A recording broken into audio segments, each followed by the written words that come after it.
All right, welcome guys to this special webinar or podcast, whatever you want to call, with a very special person. You probably know him more than me. He is coming from Germany, and his name is Reinhard. Should I call Dr. Reinhard Wagner? Reinhard Wagner. I think probably I got it wrong. Is that? Can you pronounce your name? Reinhard Wagner. Reinhard Wagner. Okay. So. So currently he is a managing director for a consulting firm back in Germany, and he has served IPMA as the president of IPMA, International Project Management Association, and you also done lots of work for German Project Management Association and ISO. Is that correct? Or you done? Yes. So your life is almost in project management. It's very rare to find people, all life, 35 years spent just about project management. Do you ever get bored of doing project management? Actually, no. I think actually that's really my life, and it's a chain of projects from the start. Because I grew up in the Black Forest. It's a mountain area in Germany where we had a farm and horses, so there were a lot of projects to do. So in the summer we need to do the hay and do some work on the stable, etc. And so I started very early working on my own assignments. And if you look deeper into that, there were projects. And then continued in school, and then in the Air Force, and then in the profession. So up to now, I'm just doing projects. So somebody asked me, what do I know? I say, doing projects. That's the only thing I know. That's a great one. Yeah, that's great. So I was going through your LinkedIn profile, and I saw that your tagline is a passion for project. So we'll talk more about the passion for project, and on the same line, if somebody asks me what I do say vCare project management. So, what you're doing, passion for project, and we also saying vCare project management. It's all about project. When we say project, we're talking about project, program, portfolio management. So don't just hang on, they're just talking about project, we are talking about various things. It's a project management as a stream to get the work done for the organization. Yeah. So we'll talk more about this topic and about you. Let me introduce myself. My name is Dharam Singh, and I have been training project, program, portfolio managers around the world, helping people to achieve their PgMP, PfMPs. And I've done lots of work back in Australia. That's where I spent 22 years of my life, and now I am in US, in Bay Area. And here also I'm working as a trainer, consultant, and mentor in various fields. So we both have the same passion, and that's where we're going to talk about passion for project management. So yeah, please share your experience and tell us more about your passion. Yeah, so if you look deeper into what a project actually is, I think that's very important. Before we talk and speak about management, I think in essence, what is a project? That is something where you want to achieve a specific deliverable or an outcome or a specific objective. And that's what we all as people want. We want to achieve something. We want to enact ourselves. We have dreams. Whether it's now in private life or now professional life, we want to achieve that and as good as possible, right? Yeah. And what the good thing is also with project is always team, people, it's collaboration. So we work together with other people. And I think that's also giving us something back. So this is what I like, especially with projects, that it's not only working on a task, but it's also the team that is doing that. But it's a small team, you have more intensive relationships, but it's a very large team in a mega project, then it's a different level of collaboration, maybe also with clients, with suppliers and so on. And the third thing, what is also very important to me is always this transition. or yeah, we changed something. Coming from the Black Forest, working in nature, working with the nature, I think there was always change in the nature. So projects were also to help this nature to change and to achieve something in that. And also in the companies, I'm working now a lot with automotive industry. They had a massive change, and projects are the way of achieving that change. And that's very important. Personally, I hate routine. Doing always the same thing and so on is something really boring. Sure, you do the change and then it's becoming routine, but that's typically the time when I need to leave that and start something new and explore something new. And the fourth T is time, because typically, sure, a project is something temporary. We have a limited time. So it means also in a project, you are a bit under pressure. So you cannot take all the time that is available, but you need also to be in a way efficient in order to achieve that task with a team and achieve that transition of maybe a new IT system or a new organizational structure or a new product like a car. And that's fascinating, because in every project you start something new, all the conditions, the constraints, everything is new. And I love that, always working on new innovative things. And also the way of working is typically very different. And that's what drives me into every new project. And if there's a chance, if I see somewhere a chance to do a project with some people, I always the one raising hand and saying, okay, let's do it. So this is in essence what I believe is a project, and why it is and why I am so passionate about it, because it's exactly, I'm enacting myself, my personality, my motivation in such an environment. So basically, you take the idea from idea to delivery, making reality. Absolutely. By using the various project management knowledge and the group of people, the scope, and you manage the scope, you have a schedule and the time all together from the basic, which at the moment when you start a project, it's just an idea, to giving it a shape and make it reality as a new product, a new service. See, you mentioned management. I'm a bit struggling now with the word management. And in German language, we have Projektleitung. It translates into project leadership. Because I believe that what we call project management is more a leadership concept than, let's say, a procedural thing, an administrative thing. So, because when I look into the one in the team, you work with adults in projects. They have also their ideas. I think typically they have a very good education, and you do not need to show them exactly in all the details what they need to do. It's rather to show the direction, to coach them and support them in going on their route and do that project, and to organize and allow for self-organization in that team. And this is why I rather call it project leadership than management in the sense of an administrative or maybe even a bureaucratic process. Exactly. I think leadership sounds very nice, much better than management.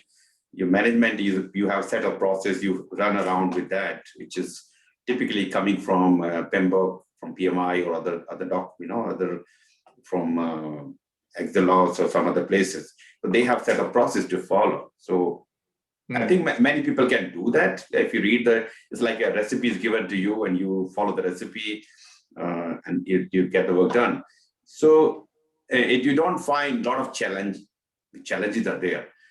But you may not get the required result, expected result. You may finish the work within the time, within the budget, but the customer may not be happy because you've just followed the whatever prescribed in the book.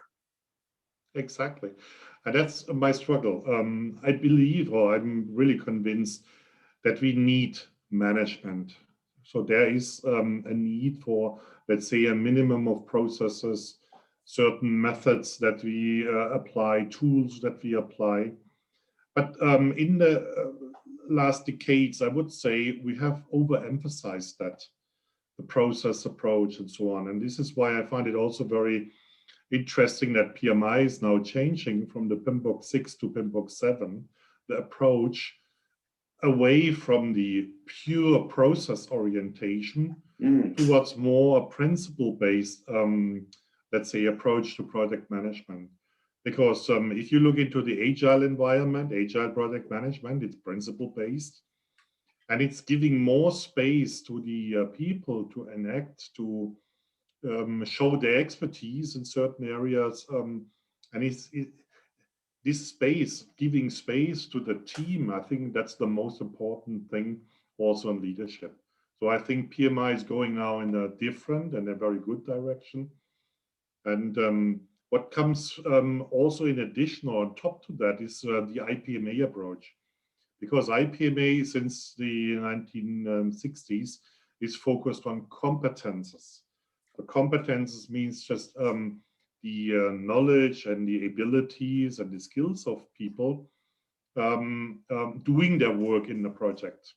And sure, that's also some processes, but it's also how do we work together? So it's collaboration. It's also linking strategy into that project and making the project happen. So there are many competences that we need in such a project. Yeah. So which competency do you think is the most important in IT? That's a good question. In IPMA, we have defined 3 competence areas. One is more what we call practice competences. It's more the managerial style of things. Sure, we need planning, we need control, we need risk management, etc., etc. I think that's important. But I think more important nowadays is that we have a long-term vision. Where do we want to go? So this is what we call the perspective competences, what I just mentioned, the strategy. Because in an organization, projects play the role to realize the strategy through doing that project and deliver into the strategy. And I think that's often forgotten if you just focus on that project. And a good project manager is capable of translating the strategy and the strategic goals into the project and pay back to the strategy by delivering the right results. Not only the tangible results, but also the strategic benefits and outcomes of that project. And that's, I think, one key competence that somebody should have, this strategic envisioning of what actually are we doing here. And then the third area of competences is people. So, and it starts with ourselves. So why do we do projects? Do we have the right passion of doing the project? So I would point to the heart. But then also the relationship side. Can we reach out to other people? Can we engage them? Can we seize their motivation that they have in that project? And that's also something really tricky, and it touches on psychology because it's very important to understand each individual and the motivations and to bring that into a high-performing team. And finally, also typically you have also crisis and conflicts in such a team, and a good project leader is able also to balance the interests and find a good solution if there's a conflict or any crisis in that project. So you see, there are many competences that are important, but it's always the 3 areas that is important to balance also between those. Exactly, and it's good, really good, 3 good, very good points you mentioned, and the strategy alignment for any project manager is very, very important because organization wanted to go to the next level. Let's say currently they're doing a good job, but they want to be the leader in that area. And can they do that by themselves? No, they need people to do that. That's where they have a vision, they have a roadmap to achieve that. They have strategies to go there, and that's where the project manager, program manager, portfolio manager come in picture to deliver the expected work in the most efficient way, and utilizing the available resources in the most efficient way, and get the result for the organization and get organization can, so the organization can reach to the next level to become the leader or whatever they are aspiring to be. So, absolutely. Yeah. And very frankly, so if you look back into the development of project management as a discipline, it was mainly focusing on the execution. Yeah. And it was focusing also in the very strict boundaries of a project from the start to the finish. But frankly, that sounds a bit like an island. And no project is an island. So a project is always, it has a pre-phase. So there's something happening before the project. And that's very important for an organization to consider, and also for a project leader to consider what already happened in that stage. Because it's expectations, it's target setting, and it's resource allocation, etc., before you can really start into a project. But it's also the time after or beyond the end of that project. So now the real life of your deliverable starts. So in automotive industry, when we have developed that car, it's a very important time whether it performs in the production. And if you have no performance in the production, then you can forget all this. It was a very bad project. If it's not selling on the market, it's also a very bad project. So you see, you need to take all these parts into account in a project. So you need someone leading a project that can also link or build bridges to this, let's say, context or environment the project is being done. And strategy is one aspect, but it's also the culture, for example, in which you are doing that project. So it sounds like we're talking about a superhero. Project manager is a superhero. No, definitely not. I think that would be too much. But what you are addressing is a bit that is more a generalist. So definitely a project leader is a generalist. It's not a specialist in one thing. Yeah. And that's also in some education programs.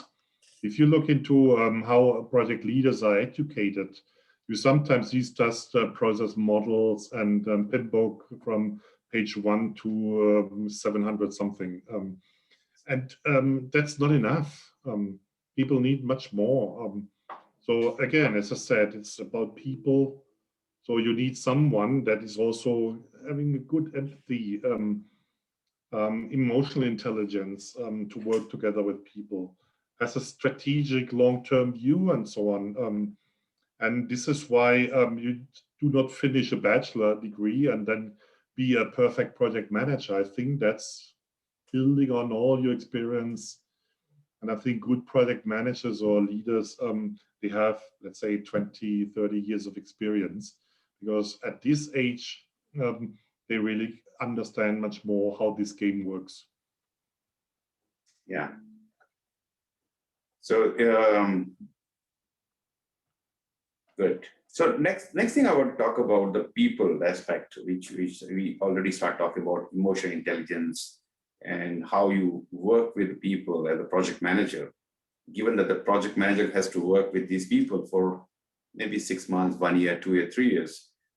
What exactly the project manager should do to take the team along with him or her, and so that we can get the results, expected results?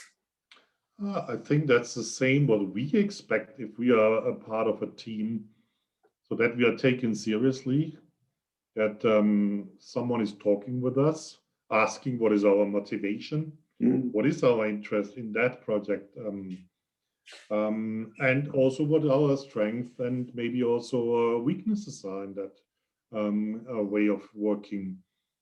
And what concerns the strength, I think that's a good thing to know for a project leader, because I typically base a team or allocate certain tasks to the strength of that team member, because it's very clear that you have much better performance if you base that on the strength of the team. It's also good to know the weaknesses or areas of improvement, because this is exactly the point where you can develop people or support the developments through that project. And that's a very good point also, that in projects we can learn.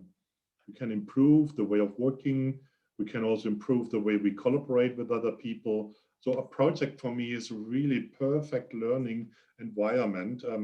And the project leader is, let's say, the gardener that helps people to grow in such an environment. So do you think like organizing some training, mentoring, guidance can work for some environment? I mean, it will be great if we get a perfect team. You have a perfect, they know their job and how to communicate, how to work together as a team. But if they're not, it's not that project manager can just escalate, guys, I need a perfect team. So you need to build a team through sometimes from scratch with no team available for you. And yeah, so we need to, I'll tell you one example. This is my own example. This is where I was working for HP back in Australia, and my job was to set up a cloud data center at the Asia Pacific level. So we're talking $30 million work, huge work.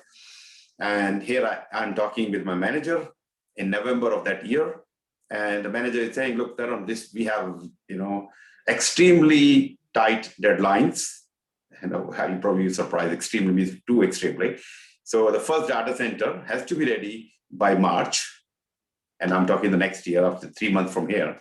And the second data center has to be ready by June. And we don't know where the data center is going to be. We don't know the floor and anything, nothing we know at this stage. And the data center has to be fully connected and fully populated.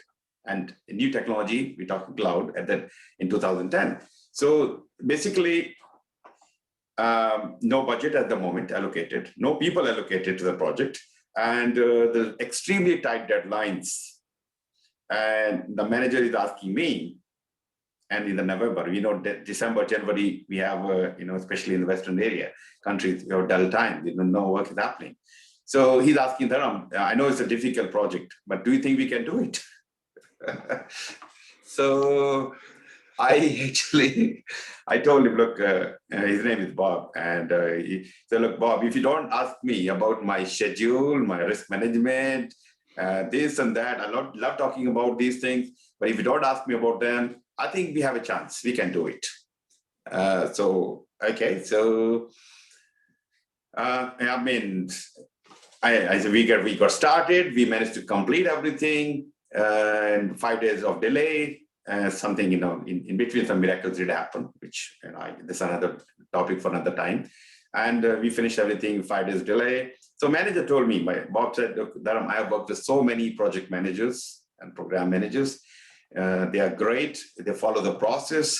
Sometimes you have to, because of the customer expectation or requirement, you need to do things. And you manage to get the things done. I'm not going to say that you follow all the process, but at the end of the day, we got the customer, the result. We have data center up and running, fully functioning, no problem at all. So, but do we think, I'm talking about as a cowboy project manager, while I'm teaching project management, but I'm talking about cowboy project manager, get the things done somehow. So how important the process in between? I have also a very good example. I still remember it.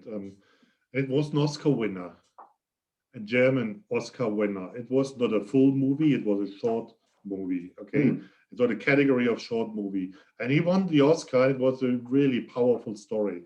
And he said, okay, I have no budget. And he frankly did not have any budget available to do that short video. So he approached actors or just normal people and said, hey, folks, we want to do this great movie, and here's the story, but I have no budget. So are you willing to do so? And yes, all the people said, frankly, okay, I don't care about payment or money, so let's do it, but we do it our way. And it was at the end a huge collaboration of the people, because they were doing it by their hearts, not by any process or anything. And so that made them to win the Oscar. And you can imagine this payoff at the end.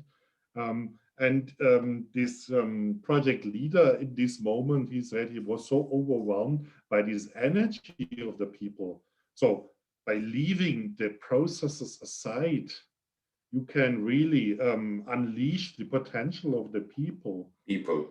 to the maximum for the project. And at the end, I don't know whether it's important to have a mission impossible, because you can achieve that mission possible.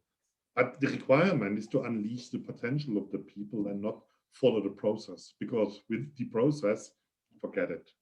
Yeah. So we cannot just say that don't follow the process. After a while, after you keep doing the same thing again, you know the things. It's not that you have to follow the exactly same thing, same process. But first thing first, you need to know as a project manager, if you're new to the profession, what are the processes, various things I have to do, or what are my tools and techniques which I can use to do my job. And after a while, you may say, you know what, I don't need to go through the book again because I know how to do the things. And sometimes when you don't follow the risk management, exactly risk management process, but you're still managing risk without following the what the book is saying. But you still do that, and you still have a risk manager, risk register, getting things done. So initially, when you start a project, anybody is listening, you don't know what you need to go through the books. PMBOK is a good start, or other books are there, and learn the basic structure.